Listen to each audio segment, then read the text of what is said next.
Ibinulgar ng ama ng 3-time NBA MVP na si Nikola Jokic ng Denver Nuggets ang isang bagay na ayaw ng kanyang anak. Habang ang karamihan sa mga basketball players at kahit na hindi nga basketball players, diba, sa social media na lang ay sabik na sabik dito sa bagay na ito na ina-achieve ng karamihan sa lahat ng mga tao sa buong mundo, si Jokic naman ay kabaliktaran.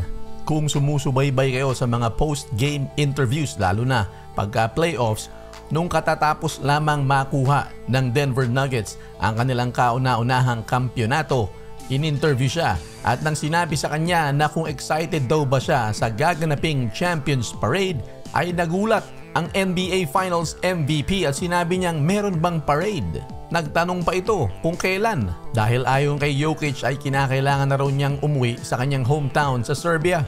Ayon sa kanyang ama.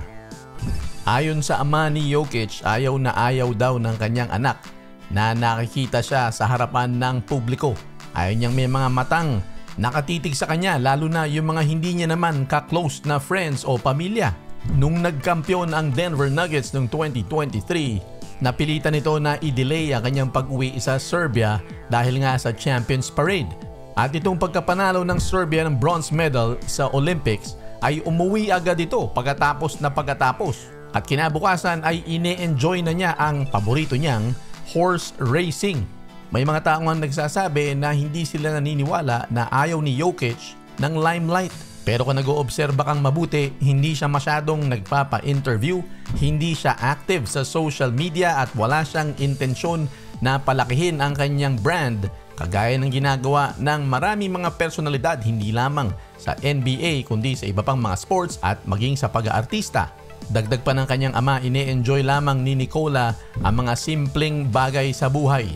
At ito ay ang kanyang pamilya, ang asawa at anak at syempre yung kanyang mga alagang kabayo na kanyang pinangangarera. Simple lang, di ba? Pag-uwi nga ng Team Serbia ay sinalubong ito ng libu-libong mga tao para bigyan sila ng heroes welcome at syempre nasisigawan silang MVP para kay Nikola Jokic. Pero ayon sa mga report, pagkatapos niyang magpakita doon ay nawala na rin ito at umuwi na kaagad. Isa pang hate na hate daw ni Jokic ayon sa kanyang ama ay ang city life. Hindi ito mahilig sa mga gawain sa syudad. Lahat daw ng kailangan at mga gusto ni Jokic na gawin ay nando naman sa kanilang maliit na town sa Sombor, Serbia. May pinagtatambayan siya na paborito niyang bar kung saan nakikipagkita siya sa kanyang mga kaibigan pagka weekends, mga childhood friends. At dagdag pa ng kanyang ama, hindi raw ito mahilig makipagkaibigan o gumawa ng mga bagong kaibigan.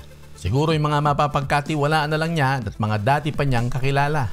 Well, para sa Denver Nuggets, medyo swerte sila kay Nikola Jokic dahil pagka ganito ang isang player na hindi mahilig gumawa ng mga kaibigan ay malabo itong magpalipat-lipat ng koponan.